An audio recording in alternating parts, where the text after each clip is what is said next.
Oke, welcome to Total Politik. Jumpa lagi di konten teman mikir. Dan kali ini gue sudah kedatangan seorang teman mikir gue, yaitu yang pernah juga di Total Politik, yaitu Al Mukarram Alca Tarnoya. Selamat datang, Cak.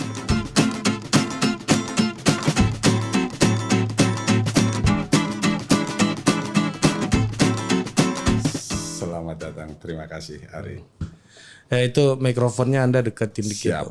Nah, Anda dari mana ini? Saya sudah berkeliling-keliling mengasongkan buku tadi dari Depok, terus kemudian saya melangsungkan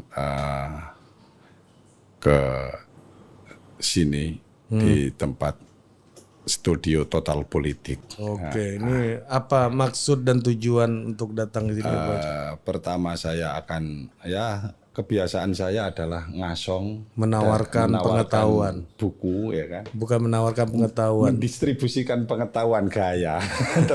terlalu elitis itu, mendistribusikan pengetahuan. Tapi memang kebiasaan saya dari dulu kan, kalau datang ke Depok buka kios, setelah buka kios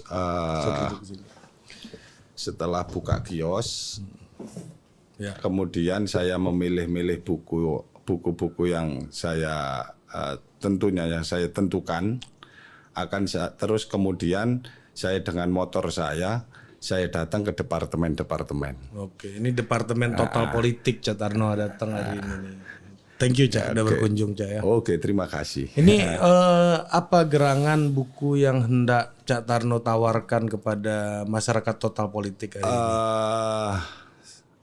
Saya sekarang membawa buku yang baru saja saya terbitkan. Wah, udah bisa nerbitin buku kawan. Ini buku Governmentality dan Surveillance, telaah pemikiran Michel Foucault. Michel Foucault itu siapa? Ini penulisnya siapa? Governmentality itu apa? Dan surveillance itu apa? Jadi langsung banyak pertanyaan gue. Foucault itu orang Prancis. Kata dalam buku orang saya sendiri gak pernah kuliah, ya kan. Kata dalam buku itu orang Prancis. Dia adalah seorang poststrukturalis. Terus penulisnya ini Dr. Ali Mahfud, AKBP Ali Mahfud. Ini adalah hasil penelitiannya di S3, yaitu disertasi yang dia ini hasil karya ilmiahnya dia. Oh, disertasinya. Terus yang diberikan pengantar oleh Romo Haryatmoko. Oh, Romo Moko lagi ya. Romo Moko lagi. Ya pokoknya kalau Prancis itu Romo Moko kan. Jacques Tarnow gitu kan. Itu Romo Moko itu pasti punya mainan itu kan. Jadi ini dibimbing ya sama Romo Moko ya. Betul, dibimbing oleh Romo Haryatmoko. Sebagai informasi, Romo Moko ini seorang agamawan dan pemikir ya yang menyelesaikan studi filsafat ya di Prancis ya, dan mengajar di banyak universitas. Dan sangat prominent untuk kajian tinjauan filsafat Prancis, mulai dari Pierre Bourdieu, Jean Baudrillard, Paul Ricoeur, Jacques Lacan, Derrida, ya sampai Bruno Latour. Siapa yang terbaru itu yang juga sering diomongin sama Pak Bagus T itu siapa?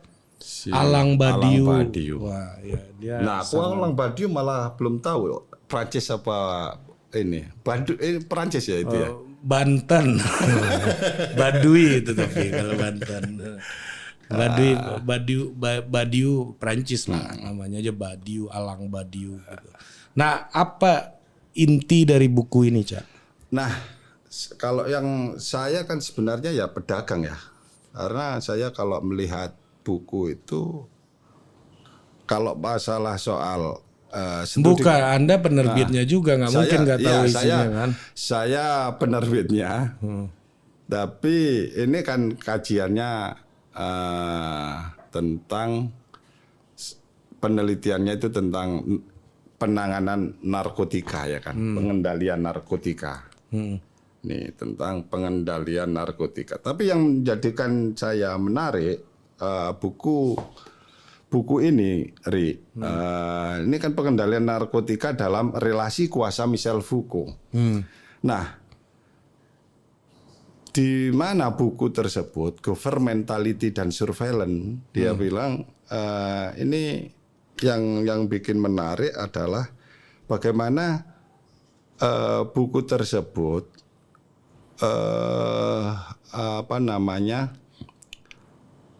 sebagai alternatif menjawab menjawab pemikiran modernisme kan gitu, sebagai alternatif.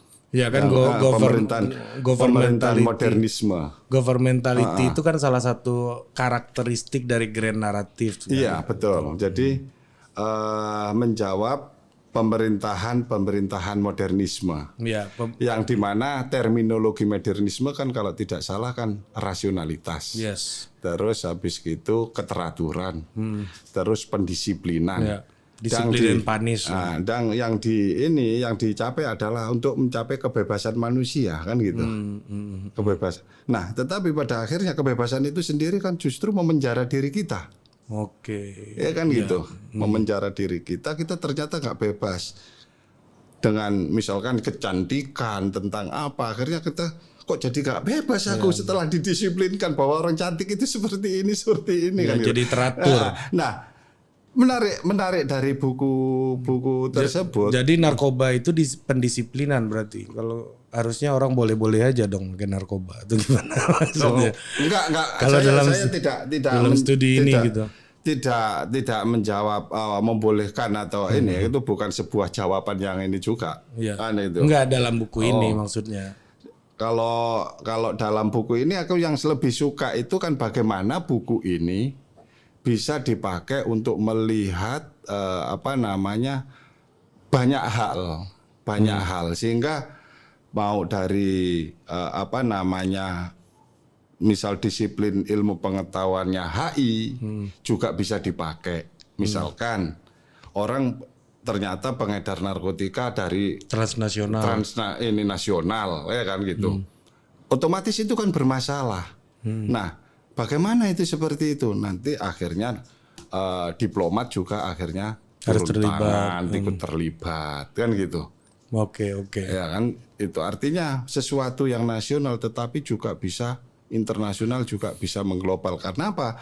Karena Foucault melihat bahwa hubungan antar negara dengan negara, relasi ini pemerintahan dengan pemerintahan, individu dengan individu, perusahaan dengan perusahaan tidak sebatas hubungan antar relasi, tetapi di situ ada relasi kekuasaan. Ya, governmentality tadi. Ya, governmentality itu. Boleh nggak gue menjelaskan dengan bahasa manusia dulu? Boleh, silakan. Ya kan? Jadi Mas Surcatarno itu pemikir yang namanya Michel Foucault ini adalah seorang pemikir Prancis yang punya tradisi post-strukturalis ya. Tradisi ini karakteristiknya adalah menggugat modernisme. Modernisme itu apa? Yaitu ukuran-ukuran baku dan ukuran-ukuran standar yang kita pahami dalam relasi sosial gitu. Nah, itulah yang disebut dengan modernisme. Misalnya orang yang bekerja itu harus ke kantor gitu. Jadi itu ukuran-ukuran modernisme. Jam kerja itu adalah 9 to 5. Itu adalah ukuran-ukuran modernisme yang mana pemikir-pemikir post-strukturalis dan postmodernisme seperti Jacques Derrida juga itu menggugat itu sebagai sebuah narasi besar dan kebenaran yang absolut bahwa suku tertinggal itu harus pakai baju yang rapi, pakai jas dan dalam tanda kutip harus dimodernkan gitu. Jadi itu yang mereka gugat. Nah, proses modernisasi dan rasionalisasi itu terkait dengan governmentality ini. Seperti halnya Foucault melihat orang sakit jiwa gitu ya. Betul. Ya kan, rumah sakit jiwa dan kegilaan bagi Foucault itu bukan kegilaan itu bukan orang itu gila, tapi itu adalah hasrat ingin tahu dari psikiatris gitu ya, yang membuat orang gila ini menjadi lebih teratur dan sesuai dengan rule of the game ilmu psikiater itu yang dilegitimasi oleh institusi universitas dan lain-lain gitu. Nah itu kamu sudah menjawab itu. Itu pelajaran semester 4. Ini benar, ini orang kuliah. Ya, kan? Kalau saya cuma sebagai pedagang, jadi bagaimana saya dapat added value, mencuri dari pengetahuan added orang value yang dari. kuliah. Nah, jadi Cak Tarno ini memang keahliannya adalah bukunya bisa didiskusikan. Kalau orang kan baca sinopsis saja, kalau ini bisa dipertanyakan ulang dan menurut gue ini kajian yang sangat penting hari ini, Cak. Betul. Ya, ketika kita kembali misalnya terpolarisasi, betul, adanya post-truth gitu, betul, ya, yang kita melihat sesuatu itu udah sesuai dengan preferensi kita, kebenaran itu, betul, gitu kan. Jadi ini menjadi salah satu alat untuk kembali memperdebatkan kebenaran, betul, sebenarnya. Betul. Nah, itu makanya sangat menarik buku ini. Artinya misalkan dengan buku yang saya tawarkan yang ini. Sisi 65. Ini buku Bredel nggak nih? Buku-buku terlarang nggak nih? Ini kan hasil disertasi, masa terlarang. Iya, ini bisa hasil disertasi. Aja. Kan September ini lagi zaman-zaman razia buku, Cak. Tapi kan balik lagi begini, ya kan, kata Norman Firklow. Norman Firklow. Gokil kawan nih, gokil. Jadi dia bilang katanya wacana atau bahasa di sisi sebagai alat komunikasi, di sisi lain sebagai alat kekuasaan. Iya. Dia meletakkan itu Firklow. Nah, Foucault menjadikan bahasa sebagai relasi kekuasaan. Ya, bahasa kan sebagai kekuasaan itu sendiri. Iya kan gitu. Iya. Bahasa menjadi relasi kekuasaan itu sendiri kan gitu. Nah, artinya kan siapa yang menguasai bahasa itu, dia di situ akan menguasai bahasa, menguasai kekuasaan. Ya, orang yang punya kekuasaan adalah orang yang punya otoritas terhadap bahasa dan betul, otoritas terhadap informasi. Kalau sosiolog Spanyol itu namanya Manuel Castells bilang begini. The flow of knowledge, the flow of information, the flow of capital, and the flow of power, katanya. Jadi aliran pengetahuan, aliran informasi, ya, aliran uang, dan ke situ juga aliran dari kekuasaan. Ya, iya. Nah, itu tadi katanya Foucault kan bahwa hubungan seseorang individu aja ini bukan hanya sebatas antara relasi, tetapi di situ ada kekuasaan, saling menguasai. Ya, ya. Ya, termasuk isu siapa penulis pembakaran buku itu, siapa namanya? Fernando Baez. Ya, ini buku menarik tuh. Fernando bisa Anda pesan juga di Cak Tarno tuh. Iya. Masih ada nggak buku tuh? Nah, itu di margin kiri itu. Oh ya, nanti bisa kontak-kontak Roni lah. Bisa diminta ke Roni untuk diproduksi karena sangat penting itu orang untuk membaca itu supaya bisa terbuka cakrawala pengetahuan. Iya, itu cerita soal Alexandria yang dibakar. Terus kenapa kalau perang selalu perpustakaan yang dihancurkan? Karena sumber dari kekuasaan itu ya dan di informasi dan juga, pengetahuan dan kan. Di buku itu juga ada kalau tidak salah ada seorang filsuf juga menganjurkan untuk menghancurkan buku. Umberto Eco, bukan. Plato juga. Plato kalau nggak salah menghancurkan buku demi untuk melegitimasi pengetahuan yang baru kan itu. Justru lu harus move on. Lama kelamaan buku itu menjadi dogma ya. Nggak tahu. Dia menjadi doktrin kelama-kelamaan. Artinya kan tetap aja, Pak. Nah inilah tradisi, padahal nggak harus dihancurkan kan? Nggak harus dihancurkan. Tetapi ya bagaimana tetap yang diproduksi lah. Kayak Foucault ini kan mencoba untuk mengembalikan ketika modernisme, lawan katanya apa? Tradisionalisme, ya kan? Nah, tradisionalisme yang selama ini dianggap sebagai apa? primitif atau apa ya, gitu. nah kalau modernisme tadi itu rasional, terukur dan and so on. Kalau tradisionalisme itu informal, personal gitu kan. Nah jadi ini dua. Nah Cak, gimana menurut Cak Tarno tentang razia buku, pelarangan buku dan lain-lainnya itu? Menurut saya emang nggak perlu dilarang, nggak perlu dilarang. Buku udah baca aja udah bagus. Iya, mau baca aja bagus pakai dilarang. Karena balik lagi kan sekarang apalagi ditambah lagi dengan apa namanya internet. Internet sudah di mana-mana, di sawah internet, ini di internet. Sekarang dilarang buku cetaknya. Itu bisa disebar kemana-mana. Balik lagi kan kembali lagi bagaimana kita dapat dapat tetap memproduksi pengetahuan itu, ya kan itu.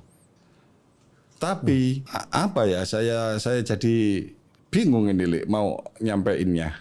Ya, gimana? Maksudnya artinya kan nggak perlu itu buku itu ada dilarang, ya enggak? Karena balik lagi kan setiap buku yang ditulis ini kan tentunya dilihat oleh berbagai perspektif. Kamu punya pandangan sendiri, saya punya pandangan sendiri.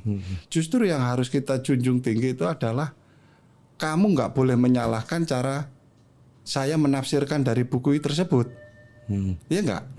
Makanya kalau saya mengambilkan contoh, bagaimana Anda bisa ini? Saya mengambilkan contoh ini, jangan anggap ini sebagai, misalkan kita belum sepakati ini sebagai objek ini, kita sama menjadikan ini sebagai objek yang dapat kita lihat, ya nggak? Apa yang kamu lihat dari sini? Cara pandang kamu? Oh warnanya kuning. Kalau di sana merah kan? Aku di sini ngelihat warnanya merah, ada tulisannya kekerasan budaya. Kalau di sini nggak kan ada gitu, nggak ada tulisannya. Artinya dengan itu objek yang sama, tetapi ketika kita mempunyai paradigma yang berbeda, tentunya hasilnya juga berbeda. Nah, kita tidak boleh menyalahkan cara pandang kamu. Kamu juga tidak boleh menyalahkan cara pandang saya. Yang harus kita junjung adalah nilai toleransi dan bagaimana cara pandang tersebut itu dapat bisa kita terima. Dapat bisa kita terima yang tetap kita menghargai dan saling bisa menghargai. Iya, dan di semester 1 itu kita belajar di sosiologi dulu di UI itu pelajarannya adalah sociology is the multiple paradigm science. Artinya apa itu? Sosiologi adalah ilmu yang berparadigma ganda. Nah, kamu punya paradigma, itu aku punya itu. Iya. Aku hafal ini. Kalau dia jadi dagangan hafal. Judulnya di situ. Ritzer itu. Iya, sosiologi apa ilmu berparadigma ganda. Nggak pakai upaya kan? Setiap orang itu mempunyai perspektifnya masing-masing, jadi tidak perlu mengkafir-kafirkan, ya kan? Tapi logika lu diuji boleh. Boleh. Itu bagian dari akuntabilitas dari ilmu pengetahuan. Iya, karena ilmu pengetahuan itu tidak ada, menurut saya nih ya, menurut saya ilmu pengetahuan itu tidak ada yang sifatnya ajek. Ilmu pengetahuan itu seperti puzzle. Kenapa seperti puzzle? Nah, ketika puzzle yang ini dan puzzle itu tidak akan pernah penuh selama manusia masih hidup. Berarti tindakan merazia buku, membakar buku itu adalah sebuah upaya untuk menanamkan cara pandang yang ajak dari pihak yang berkuasa dong. Ya itu pihak yang berkuasa siapapun ya, misalnya kerajaan zaman dulu atau perang atau apapun lah namanya, bukan pemerintahan Indonesia juga karena sekarang di Indonesia peraturannya adalah buku boleh dirazia melalui putusan pengadilan. Jadi harus pengadilan dulu. Betul, harus pengadilan dulu. Ya, kalau di Indonesia udah kayak gitu aturannya sekarang. Itu kan kalau sudah ini pengadilan, memang pengadilan misal menentukan ini, ya udahlah kita percaya ini, kita hormati itu hasil hukum itu kan gitu. Kalau di Indonesia udah kayak gitu. Nah, maksud gue ini kalau dari bukunya Base itu kan soal Alexandria dibakar, perpustakaannya. Ini kan ada kekuasaan yang menginvasi, yang datang dan menghapuskan jejak pengetahuan sehingga pengetahuannya lah yang bisa dipakai untuk menjadi acuan kebenaran, begitu kan? Iya. Ya itu saya dulu pernah ya waktu diundang oleh Profesor almarhum ya mendiang Sarlito itu kan. Saya kan bilang gini. Dia nanya gini. Anda karena saya bilang saya sebelumnya kan saya nyampein Cak Tarno bukanlah CTI. Terus Cak Tarno ini apa ini barang nih? Dia bilang gitu kan. Cak Tarno bukanlah CTI. Tetapi Cak Tarno bagian dari CTI. Cak Tarno Institute kan gitu. Nah di akhir itu dia bilang nanya. Saya boleh tanya Cak? Boleh dong. Boleh Prof. Tadi Anda mengatakan Cak Tarno bukanlah Cak Tarno Institute. Tetapi Cak Tarno adalah bagian terkecil dari Cak Tarno Institute. Yang hendak saya tanyakan. Tetapi nama Cak Tarno Institute itu dari nama Anda. Kan gitu. Yang hendak saya tanyakan, lantas siapa Cak Tarno Institute itu? Kemudian saya jawab, mohon maaf Prof, kalau saya boleh jawab. Boleh dong. Cak Tarno Institute itu adalah ilmu pengetahuan itu sendiri.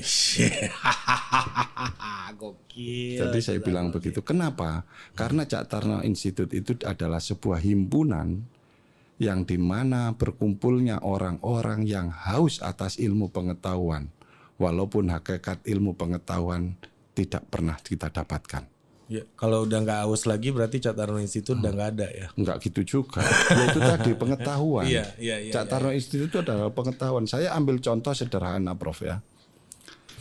Ini ada undang-undang terkait transportasi. Setiap perpustakaan buku-buku yang terkait dengan transportasi dibaca. Lalu dirangkum, dijadikan sebagai amandemen undang-undang untuk dapat menjadi undang-undang transportasi. Nah tiba-tiba besok ada aplikasi Gojek. Nah ini bagaimana ini? Yang mana di buku-buku ini belum ada. Masuk. Ya. Di undang-undang itu belum masuk dan di buku juga belum masuk. Nah ini kan otomatis harus dibuat baru lagi. Nah itulah pengetahuan. Semakin manusianya berubah, politiknya berubah, budayanya berubah, pengetahuan pun juga berubah. Karena hakikatnya itu berubah.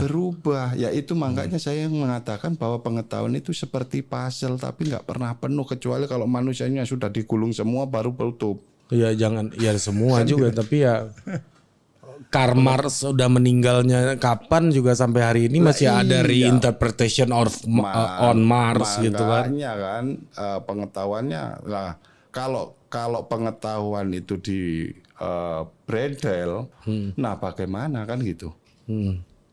Ini pasti akan ada pengetahuan Pak. Ya. Ini ceritanya soal apa nih Cak buku ini? Ini beliau ini disertasi juga nih ya disertasi di Australia. Ya. Udah almarhum juga, udah almarhum. Gue pernah ketemu sama orangnya nih sekali. Beberapa kali lah diskusi gitu. Ini buku yang hangat. Buku yang hangat baru. Ini buku yang hangat. Minimal ini jadi ini saya suka ini ya. Ini menjadi model.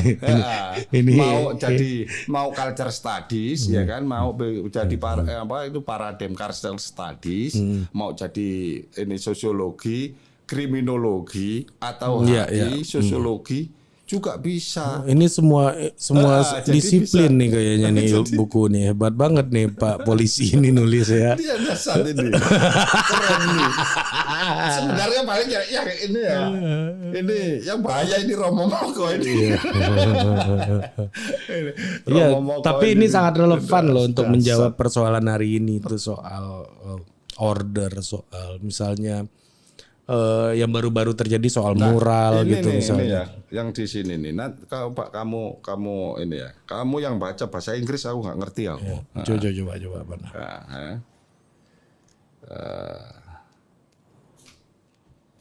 Ya gitulah Cak Tarno ini kan. Masa harusnya kalau dulu Majapahit berkuasa di dunia dan nggak mau tergantikan, Cak, itu semua buku bahasa Mojokerto, Cak. Governmentalitas sebagai produk kekuasaan. Governmentalitas sangat penting Dewasi ini karena pemerintahan sedang mengalami krisis. Khususnya memasuki abad ke-21. Banyak masalah pengelolaan pemerintahan yang dulu dianggap stabil dan dapat diprediksi saat ini terasa goyah dan menghadapi berbagai ketidakpastian. Pemerintah sedang dalam krisis. Demikianlah pengamatan Foucault dalam salah satu tulisannya. It seems, gini, coba kamu baca ini.